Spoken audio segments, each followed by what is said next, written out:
from Gulf Coast Sports and Entertainment Network. This is the Saints Kickoff Show, sponsored by Caesars Sportsbook, the official sports betting partner of the New Orleans Saints, and Southern Quality Ford. Let the good times roll at your local Southern Quality Ford dealer. Good morning, everyone. Welcome inside the Caesars Superdome. Sean Vazan, I'm Juan Kincaid. This is the Saints Kickoff Show on the Gulf Coast Sports and Entertainment Network, and we're coming to you an hour before kickoff, Sean. It's almost here. And you can sense the newness, the freshness of energy inside the city and really the organization. And it's because a new regime is here in New Orleans, the Saints organization. The Kellen Moore era. I'm excited. It officially begins today. Absolutely. Certainly does. Let's get into today's game. The Saints have a tricky Arizona Cardinals team in the Dome today, and Arizona is the favorite, a 6-point favorite to win, which seems kind of unheard of with the Saints being the home team. But that's how the outside sees this team right now in a state of transition. Coaching staff and quarterback with Spencer Rattler. There's a lot we just don't know about this team right now when it comes to how they'll perform in week one. But the ultimate goal remains the same. Ultimately, we know what the goal is, and that's the most important aspect of it. I think our play style is really important, that we play, the way we've emphasized all offseason. The fundamentals show up in week one, so I think that's one of the biggest things is just the fundamentals, the details, the tackling out in space, in a full live game, the blocking, the communication, so many of those things come up, and so, you're going to have to handle that. And it's a week one game. One thing we talked about is there's an element of unknown in week ones, We get a whole offseason. They get a whole offseason. Will they run something that we haven't seen? Yes. Will we run something they haven't seen? Yes. And so that's part of what week one looks like. Kellen Moore basically saying read and react, Sean. Yeah, the way it goes week one. All right, you see it there. Let's get to the Saints week one inactives. Trey Palmer, Jordan Howden, Trevor Penning, Xavier Trust, Vernon Broughton, Christian Boyd, and Chase Young. And Juan, I alluded to it earlier, outside the Saints facility. Not a whole lot of belief in the black and gold. Let's just put it like it is. Let's just say the truth there. But inside the organization, as I said, there's a fresh start, which has led to new optimism heading into today. The Arizona Cardinals are a team that quietly got much better in 2024, going from a 4-win team to an 8-win team in Jonathan Gannon's second year as head coach. In year 3, the Cardinals want to improve even more. It all starts with their quarterback, Kyler Murray, who's coming off a season where he completed 68% of his passes with 21 touchdowns to 11 interceptions. He also ran for 572 yards and 5 scores. He's just done a really good job in this league, and so I think the cool thing is you've seen him grow each and every year in this league, and his ability to make plays obviously has always been recognized, his ability to play in space, but his ability to play within the pocket, you just see it grow each and every year. He's able to make really good plays. He's making really good decisions with the football. I think he does a really good job of protecting it and putting them in really good situations. And it just seems like he makes these big moments in these situational football plays. And so whether it's with his legs, whether it's with his ability to scramble, deliver a pass, whatever it may be, he's a challenge for everyone. Murray has weapons in the backfield. James Conner is the main back. At receiver, Marvin Harrison Jr. returns for his second season after catching 8 touchdowns in year 1. Murray's go-to guy, though, in 2024 was tight end Trey McBride, who caught over 100 passes for over 1,100 yards. On defense, the Cardinals made a huge investment up front, bringing over Josh Sweat from the Eagles, Dalvin Tomlinson, and the ageless Calais Campbell. At 39, he returns to the spot where his career began. In the secondary, Budda Baker remains one of the most respected safeties in the NFL. You have to know where he's at. He's super active. He's like a bullet coming out of the back end, and, he causes a lot of havoc, great tackler.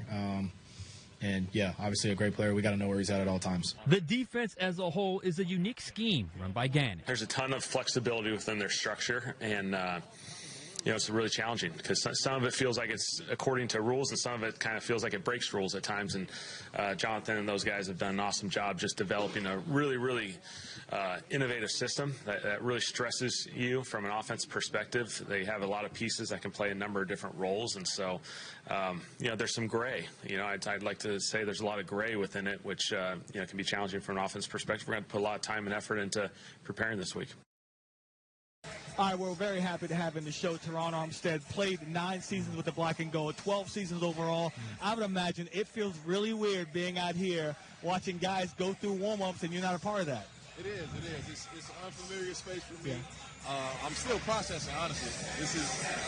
I'm so excited, though. Yeah. Honestly, I'm peacefully and gracefully retired. I know that I'm done. You know what I mean? I feel like I've used up all my energy to play football.